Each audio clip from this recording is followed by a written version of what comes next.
Hi, I'm Nancy with Factory Direct Crafts, and today we're going to be working on paper mache ornaments. First thing you'll need is your ornaments that you want to cover. You'll need Mod Podge, and you need scissors and a pencil. And I chose to use a 75-year-old hymn book to cover mine with. Okay? And so the first thing you want to do, if you want to make these really special, is you go through your book and find songs that who you're going to give this to or yourself that's special to you. And that's what I did. I found a few in here that I want to put on the ornament. So then it's more of a keepsake.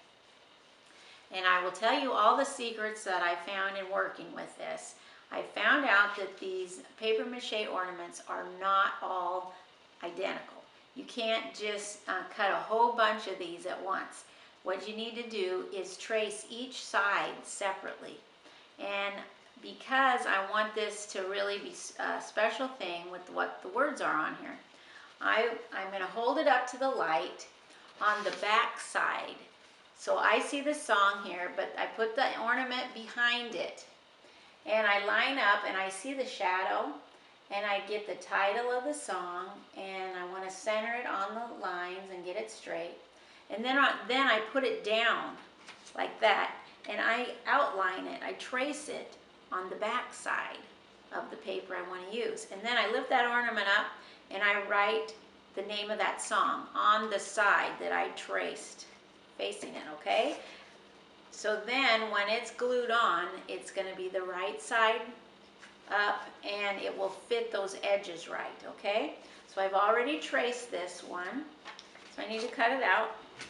After you've cut that out, then take it and lay it on top of that ornament and make sure it lines up, not too big, not too small, perfect, okay. Now I have my other one already cut out, just like that. Make sure, yep, they're right. Okay, so what I'm going to do then is I need to prepare the edge pieces. And I've measured this and it's a 1/2 inch wide. And what I've done is I've taken, it's like the chorus, the last lines of one of these songs. And I'm taking a line of the actual music and then a line of the words. And that was just exactly a 1/2 inch. And what you need to do is I want to line them up so that they make sense if you're reading them.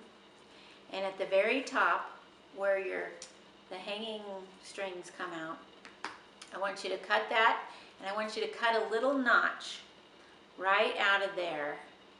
Just a little notch for how big that is there, okay?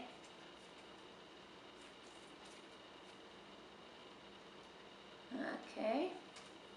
And then try that and then it's going to fit right around that, and then line that up. And you want to trim that the white extra on your sheet music so that it's, you just have like 1/4 inch or so between the two bars of music, so it's just more continuation looking like. And then you see how long that goes down. Okay, we can go ahead and glue those on, and then I've got a 3rd line that I'm going to cut to size once I get those on. So I make sure I get it right. So I'm going to just go ahead and start attaching those edges first. Okay, just right up to the string and on down. I'm not going to go all the way because I know it doesn't go that far. And I don't want this glue to dry out. But, okay. Now you see how I did that? I go down both sides so that if you read it this way, it all is right. Okay, so I want these 2 full pieces, 2 full lines of music. Okay, and so then I have just about 1/4 of the length left. And I need a little more glue under this side. And then I'm going to go ahead and glue there we go. Glue the rest here. And I'm going to trim this end a little bit because why have a whole bunch of extra white area? So trim that, okay?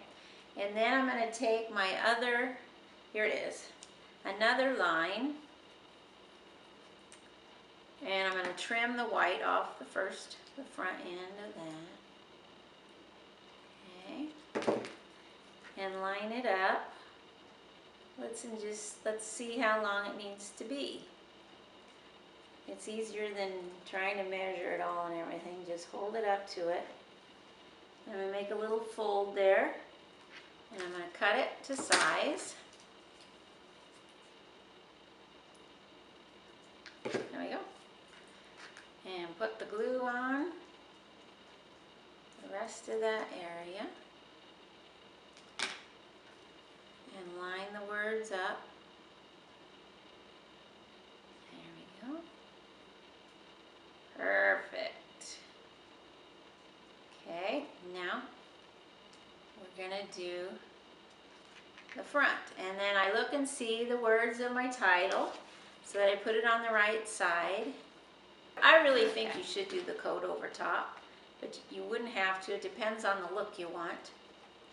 But when you put this coat over top, it just gives it a kind of a little bit of a shine. It's kind of nice. There we go. And then you're going to have to let it dry. If you want to do 2 coats, you let it dry 15 to 20 minutes between each coat. Once you've got your coats of Mod Podge on top, your ornament will look something like this, and it's really, really nice. I think you're really going to be happy with it. Thanks for watching. Bye-bye.